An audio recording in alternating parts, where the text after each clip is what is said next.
TNPSC அன்பர்கள் அனைவருக்கும் வணக்கம். நம்மளோட சேனல்ல பொது தமிழுக்கான நிறைய ஷார்ட்கட்ஸ் வீடியோலாம் போட்டிருக்கோம். அதெல்லாம் ஒன் டைம் பாருங்க. இந்த வீடியோல நம்ம என்ன பார்க்க போறோம் அப்படின்னா, பெரிய புராணம் திருவிளையாடற் புராணம் பத்தி பார்க்க போறோம். சைவ சமயத்துல சிவபெருமான் நேரே உலகிற்கு வந்து திருவிளையாடல் செய்ததை பத்தி சொல்றதுதான் திருவிளையாடற் புராணம். சைவ தொண்டர்கள் பாத்தீங்கன்னா 63 நாயன்மார்கள், தொகையடியார்கள் 9 பேர் இருக்காங்க. அவங்களோட புராணத்தை பத்தி பாடினதுதான் பெரிய புராணம். ஸோ பெரிய புராணம் திருவிளையாடற் புராணத்தோட நூறு குறிப்பு, நூலோட சிறப்பு, ஆசிரியர் குறிப்பு, நூலோட அமைப்பு, நூல்ல இருக்க காண்டங்கள், பாடல்கள் அதெல்லாம் எப்படி ஷார்ட்கட்ஸ் வச்சு படிக்கலாம் அப்படின்னு சொல்லிட்டு இந்த வீடியோல போட்டிருக்கோம். இந்த வீடியோ ஸ்கிப் பண்ணாம பாருங்க. இந்த வீடியோ யாருக்கெல்லாம் யூஸ்ஃபுல்லா இருக்குமோ அவங்களாம் ஷேர் பண்ணுங்க, லைக் பண்ணுங்க, சப்ஸ்கிரைப் பண்ணுங்க. இப்போ வாங்க வீடியோக்குள்ள போவோம். ஃபர்ஸ்ட் நம்ம பார்க்க போறது பெரிய புராணம். பெரிய புராணம் அப்படிங்கிறது சிவனுக்கு தொண்டு செய்த அடியார்கள், தனியடியார்கள் 63 பேர் இருக்காங்க. தொகையடியார்கள் பாத்தீங்க அப்படின்னா 9 பேர் இருக்காங்க. மொத்தம் இந்த 72 பேரோட வாழ்க்கை வரலாற்றை பற்றி சொல்றதுதான் பெரிய புராணம் ஆகும். பெரிய புராணம் யார் ஏற்றினாங்க அப்படின்னா சேக்கிழார் ஏற்றினாங்க. இவங்களை எப்படி ஞாபகத்துல வச்சுக்கலாம் அப்படின்னா, பெரியவங்க வயசானவங்க எல்லாத்தையுமே கிழார் அப்படின்னு சொல்லிட்டு சொல்லுவோம். ஸோ ஒரு ட்ரிக்குக்காக கிழார் அப்படின்னு சொல்லிட்டு வந்துருக்கு பாத்தீங்களா. சேக்கிழாருங்கிறது பெரிய புராணத்தை ஏற்றினவர் சேக்கிழார் அப்படின்னு சொல்லி ஞாபகத்துல வச்சுக்கோங்க. சேக்கிழார் இந்த நூலுக்கு இட்ட பேர் பாத்தீங்க அப்படின்னா திருத்தொண்டர் புராணம். சிவன் அடியார்கள் தொண்டர்னு சொல்லுவோம். ஸோ அவர் பெரிய புராணத்துக்கு என்ன பேர் எடுத்திருக்காரு அப்படின்னா திருத்தொண்டர் புராணம் அப்படின்னு தான் ஃபர்ஸ்ட் பேர் வச்சிருக்காங்க.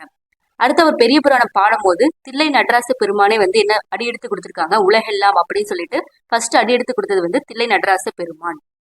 அடுத்து மீனாட்சி சுந்தரனார் என்ன சொல்லியிருக்காங்க அப்படின்னா, பக்தி சுவை நனி சொட்ட சொட்ட பாடிய கவி வளவ அப்படின்னு சொல்லிட்டு சேக்கிலார் பெருமான பாடியிருக்காங்க.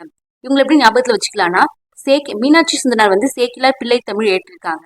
சேக்கிலார் பிள்ளை தமிழை ஏற்றினது மீனாட்சி சுந்தரனார். இவர் எப்படி ஞாபகத்துல வச்சுக்கலாம் அப்படின்னா, கிழார் வயசானவங்களெல்லாம் பிள்ளைகள் மாதிரி பாக்குறதுக்கு ஒரு அழகு வேண்டும், சுந்தரம்ங்கிறது அழகு அப்படின்னு சொல்லி ஞாபகத்துல வச்சுக்கோங்க.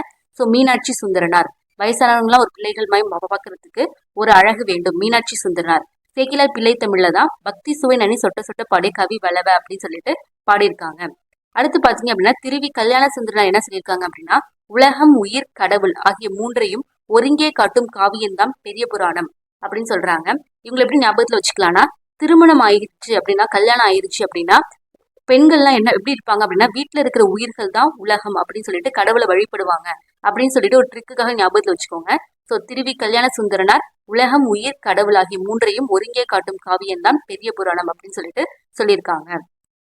அடுத்து பாத்தீங்க அப்படின்னா பெரிய புராணத்தோட வேறு பெயர்கள் பாத்தீங்க அப்படின்னா திருத்தொண்டர் மாக்கதை. சிவன் அடியார்களை பத்தி சொல்றதுனால திருத்தொண்டர் மாக்கதை. அடுத்து சைவ சமயத்தை பத்தி சொல்றதுனால சைவ சமயத்தின் சொத்து, சைவ உலகின் விளக்கு அப்படின்னு சொல்றாங்க.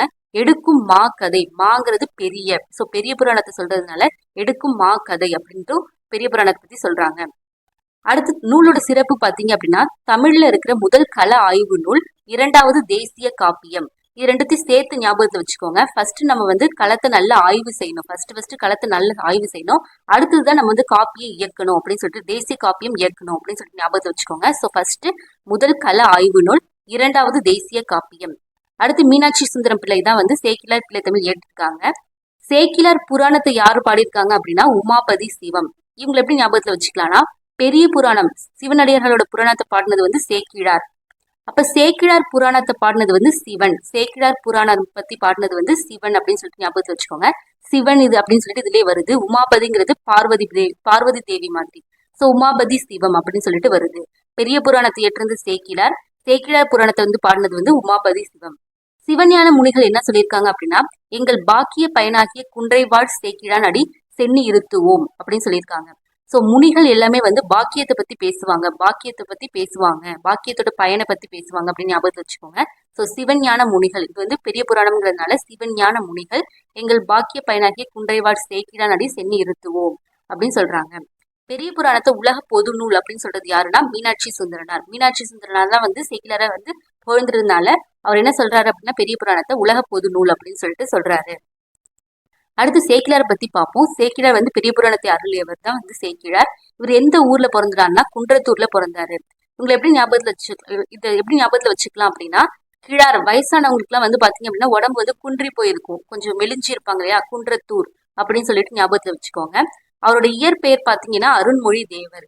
சோ கிழார் அப்படிங்கிறதுனால அவங்களோட மொழியெல்லாம் பாத்தீங்கன்னா தேவர்கள் பேசுற மொழி மாதிரி இருக்கும், தேவர்கள் பேசுற மொழி மாதிரி இருக்கும் அப்படின்னு சொல்லிட்டு ஒரு ட்ரிக்குக்காக ஞாபகத்தை வச்சுக்கோங்க. சோ அருண்மொழி தேவர். அனபாய சோழனிடம் தலைமை அமைச்சராக திகழ்ந்தார். அடுத்து உத்தம சோழ பல்லவர் அப்படிங்கிற பட்டம் பெற்றவர். உத்தம சோழ பல்லவர். வயசானவங்கள உத்தமனா இருப்பாங்க அப்படின்னு சொல்லி ஞாபகம் வச்சுக்கோங்க. ஸோ கிழாருங்கிறதுனால உத்தம சோழ பல்லவர் அப்படின்னு சொல்லிட்டு வயதானவர்கள்லாம் வந்து உத்தமர்களா இருப்பாங்க அப்படின்னு சொல்லிட்டு ட்ரிக்குக்காக ஞாபகத்தில் வச்சுக்கோங்க. ஸோ உத்தமர் சோழ பல்லவர். இவரை தெய்வ சேக்கிழார் அப்படின்னு சொல்லுவாங்க. இவரோட காலம் பார்த்தீங்க அப்படின்னா கிபி 12ஆம் நூற்றாண்டு. சொற்கோயில் எழுப்பிய இவர் கற்கோயிலும் எழுப்பினார். அப்படின்னா இவர் வந்து கோயிலும் கட்டியிருக்காங்க. சேக்கிழார் வந்து நூல் இயற்றினது மட்டும் இல்லாம கற்கோயிலும் வந்து கற்கோயிலும் கட்டியிருக்காங்க அப்படின்னு சொல்றாங்க. அடுத்து பாத்தீங்க அப்படின்னா சேக்கிழாரோட வேறு பெயர்கள்: உத்தம சோழ பல்லவர், தொண்டர் சீர் பரவுவார். தொண்டர்களோட புராணத்தை பத்தி பாடினதுனால தொண்டர் சீர் பரவுவார் அப்படின்னு சொல்றாங்க. அடுத்து தெய்வ புலவர் அப்படின்னு சொல்லுவாங்க. ராம தேவர் அப்படின்னு சொல்லுவாங்க. தேவருக்கு இணையா வச்சு சொல்றாங்க.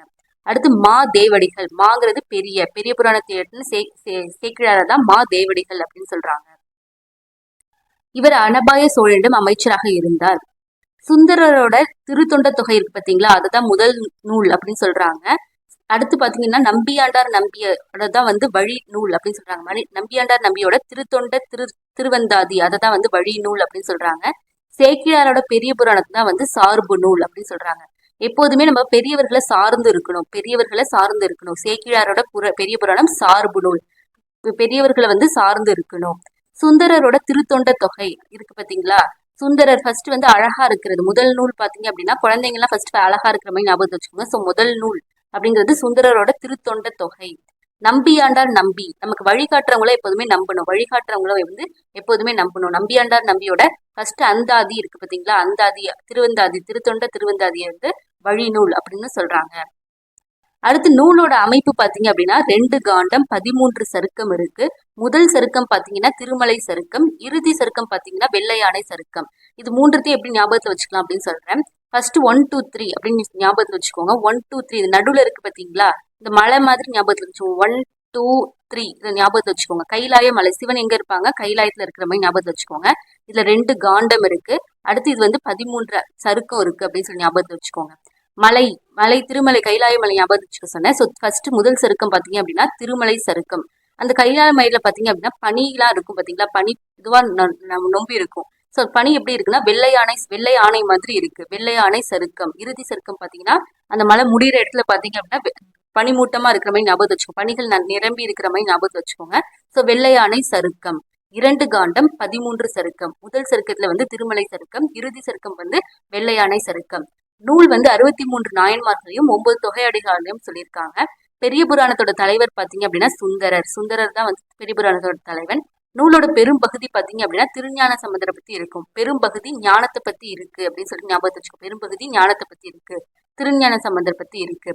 சோழனோட மனசை வந்து சீவக சிந்தாமணி நூல்ல இருந்து சைவத்தோட பக்கம், சைவ சமயத்தை பக்கம் திருப்புறதுக்காக தான் வந்து சேக்கிழார் பெரிய புராணத்தை படைச்சிருக்காங்க அப்படின்னு சொல்றாங்க. அடுத்து நம்ம பார்க்க போறது என்னன்னா திருவிளையாடற் புராணம்.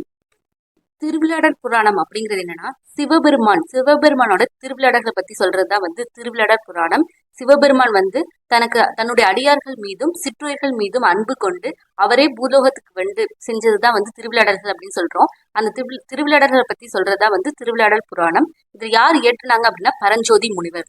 இவங்களை எப்படி ஞாபகத்துல வச்சுக்கலாம்னா, திருவிளையாடல் அப்படின்னு சொல்லிட்டு விளையாட்டை ஞாபகத்தை வச்சுக்கோங்க. விளையாடல் அப்படின்னு சொல்லி ஞாபகத்தை வச்சுக்கோங்க. விளையாட்டுல என்ன ஏத்துவாங்க அப்படின்னா ஒலிம்பிக் ஜோதி ஏத்துவாங்களா, ஜோதி அதை ஞாபகத்தை வச்சுக்கோங்க.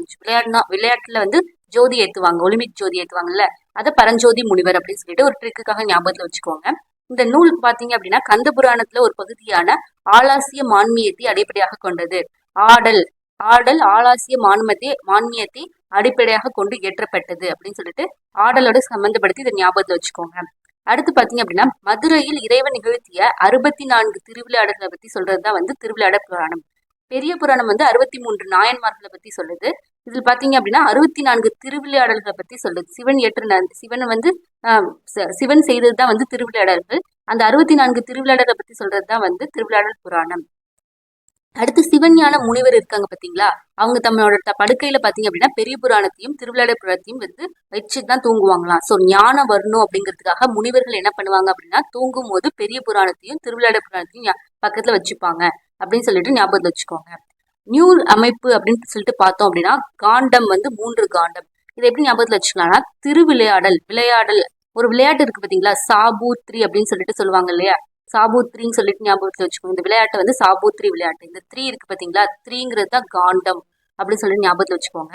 64 திருவிளையாடல்கள் இருக்கு. ஸோ படலம் வந்து 64 திருவிளையாடல்கள் இருக்கு. இப்ப அடுத்து பாடல்கள் பாத்தீங்க அப்படின்னா, இந்த காண்டம் இருக்கு பாத்தீங்களா, அந்த 3 எடுத்துக்கோங்க. இந்த 64க்கு அடுத்த நம்பர் வந்து 65. ஸோ 3 65 பாடல்கள் இருக்கு. இதுல காண்டம் வந்து என்னென்ன காண்டம் இருக்கு அப்படின்னா, மதுரை காண்டம், கூடர் காண்டம், திருவாலவாய் காண்டம். மதுரையில எல்லாரும் கூடி நல்லா பேசுறாங்க. திருவாலவாய் காண்டம் நல்லா பேசுறாங்க, எல்லாரும் வந்து சந்திச்சு பேசுறாங்க அப்படின்னு சொல்லிட்டு ஞாபகம் வச்சுக்கோங்க. ஸோ மதுரை காண்டம், கூடர் காண்டம், திருவாலவாய் காண்டம். இதுல கூடுற இடத்துலதான் வந்து விளையாடுறாங்க. ஸோ 30ங்கிறது வந்து கூடுற இடத்துல இருக்குது. அடுத்து திருவாலவாய் காண்டம், ஆலவாய் அப்படின்னு சொல்றாங்க பாத்தீங்களா, அது ஆலவாய 6 அப்படின்னு சொல்லிட்டு ஞாபகத்துல வச்சுக்கோங்க. ஸோ 6ங்கிறது 16 படலம் இருக்கு அதுல. ஆலவாய்ங்கிறது 6 அப்படின்னு சொல்லி ஞாபகம் வச்சுக்கோங்க. ஆலவாய் காண்டத்துல 16 படலம். ஸோ 64ல 30 போயிடுச்சு. கூடர் காண்டத்துல வந்து 30 போயிடுச்சு. திருவாலவாய் காண்டத்துல 16 போயிடுச்சுன்னா மிச்சம் இருக்கிற 18 வந்து மதுரை காண்டத்துல வரும். ஆசிரியர் குறிப்பு பாத்தீங்க அப்படின்னா, பரஞ்சோதி முனிவர் எங்க இருக்காங்கன்னா, எங்க பிறந்தார் அப்படின்னா, நாகை மாவட்டத்துல உள்ள திருமறை காட்டுல தான் பிறந்திருக்காங்க. ஸோ காட்டுல வந்து தான் வந்து ஜோதி எரியிற மாதிரி ஞாபகம் வச்சுக்கோங்க. காட்டுல ஜோதி எரியுது அப்படின்னு சொல்லிட்டு ஞாபகம் வச்சுக்கோங்க. ஸோ பரஞ்சோதி முனிவர் எங்க பிறந்திருக்காங்கன்னா, திருமறை காட்டுல பிறந்திருக்காங்க. திருமறை காடுனா வேதாரண்யம். அவரோட தந்தை பாத்தீங்க அப்படின்னா, மீனாட்சி சுந்தர தேசிகர். பரஞ்சோதி முனிவரோட படைப்புகள் பாத்தீங்கன்னா, திருவிளையாடற் போற்றி கலிவெண்பா, மதுரை பதிற்று பத்தந்தாதி, அடுத்து வேதாரண்ய புராணம். வேதாரண்யம்ங்கிறது அவர் பிறந்த ஊரு. வேதாரண்ய புராணம், திருவிளையாடற் போற்றி கலிவெண்பா, திருவிளையாடல் அப்படின்னு சொல்லிட்டு வருது. அடுத்து மதுரை பதிற்று பத்தந்தாதி. இதெல்லாம் இந்த 3த்தையும் ஏற்றுனது வந்து பரஞ்சோதி முனிவர். இது வரைக்கும் பெரிய புராணம், திருவிளையாடற் புராணம் பற்றி பார்த்தோம். இந்த வீடியோ யாருக்கெல்லாம் யூஸ்ஃபுல்லா இருக்குமோ அவங்களுக்குலாம் வந்து ஷேர் பண்ணுங்க, லைக் பண்ணுங்க, சப்ஸ்கிரைப் பண்ணுங்க. தேங்க்ஸ் ஃபார் வாட்சிங்.